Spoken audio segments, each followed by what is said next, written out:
think of the right beginning sentence. So I'm just talking to you, you're not asking. Okay.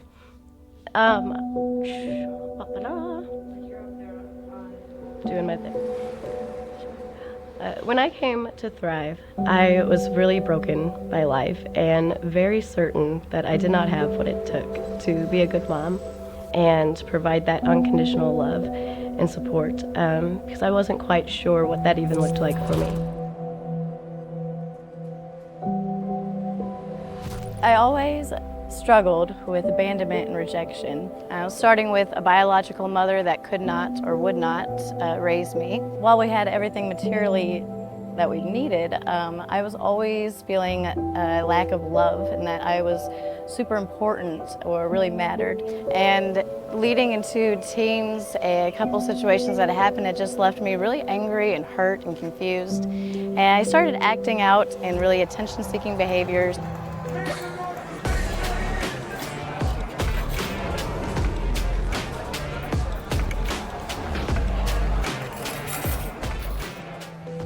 I wanted someone to think that I was important or cared enough to kind of figure out what was going on with me. I'd always longed for love and someone just to show me that unconditional, constant love.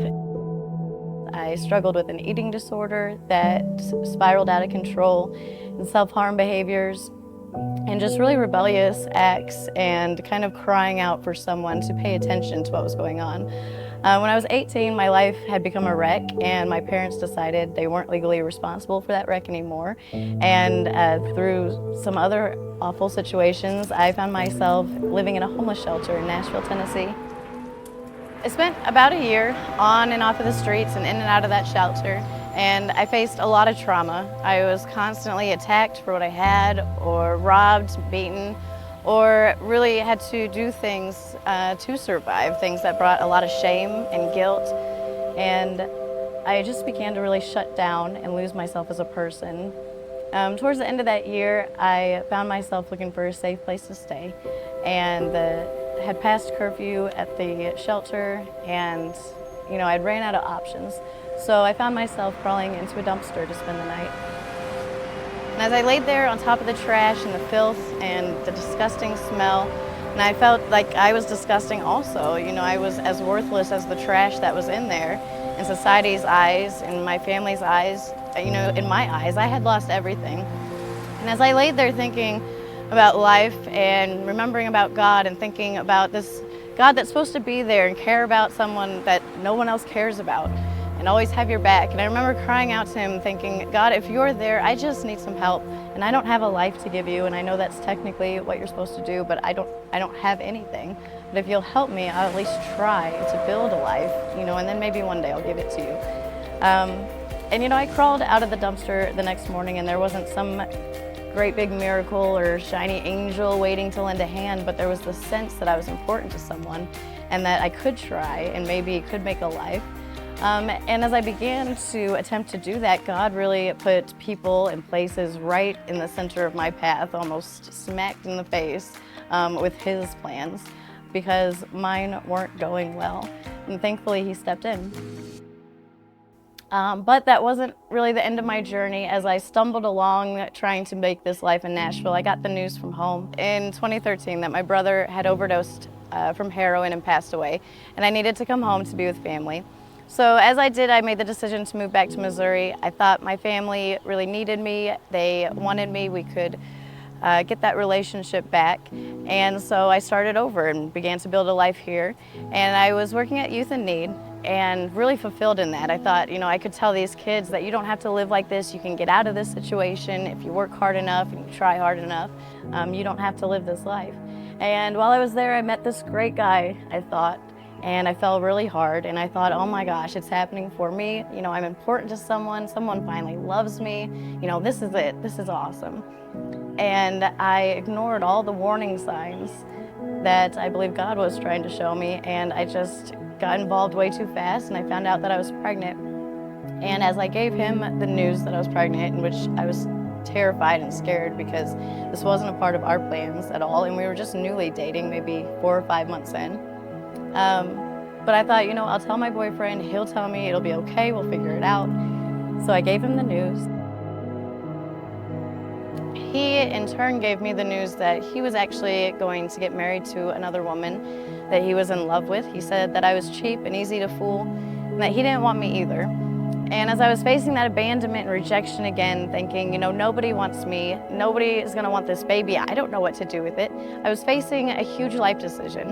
And in that moment, there was that group of people, an organization that stepped forward and said, we know you're important and we know that baby's important. Let us show you that. And that was ThriVe. ThriVe has constantly come in to this situation and showed me that I can be not only a good mom, but a godly mom. Your board is so sweaty. Well, I've been running. What else do I be? Not sweaty? That's impossible. A successful mom, a healthy mom. They not only provided all of the parenting classes and the tools that you need to know how to parent or just to take care of a child, and they give you the baby bucks and you get the diapers and the wipes and you're set up for success, but ThriVe goes above and beyond that. ThriVe does believe in the birth to grave concept. They're not only there for the babies, they're there for the moms and they're there for the dads. They're there for every part of your life that you need support in or prayer or just love and healing. And it is about giving life to these babies, and that doesn't mean just getting them into this life. It's literally giving them a life that is worth. Sorry. It's not just getting them here that they do. Once the babies are here, they make sure that they're taken care of and loved, and that they're not abandoned, and that the moms aren't abandoned at the end of the day once they're done with the program. The classes last a year, but ThriVe's lasted the last decade.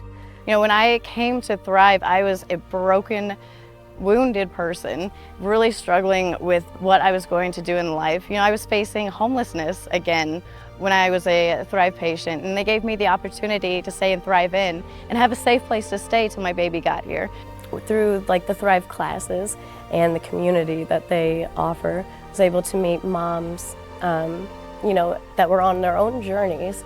We could all partner together. There's still a group of us that now 9, almost 10 years later, we're all still very close and watching each other's kids grow up and coming alongside each other, and ThriVe gave that to us. They gave us this little family.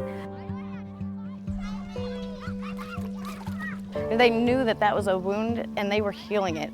With God's love, they loved me and they loved my son. They gave us hope in our future. I can say that God has absolutely restored our lives. I am now a business analyst in IT. We have a wonderful house with a yard that he can play in and be happy and healthy and have little neighbor friends. My family relationships have been restored. Everything that I thought couldn't possibly worked out because God had people like ThriVe in place for me, in place for my son.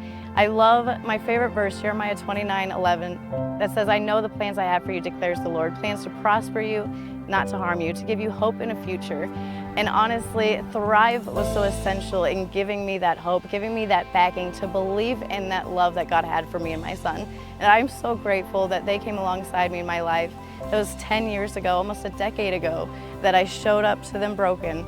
And now, 10 years later, can stand here whole and loved and leading a great, successful, happy life with a wonderfully healthy and thriving son. So I just thank them so much and will continue to love them as much as they've loved me. That's the end.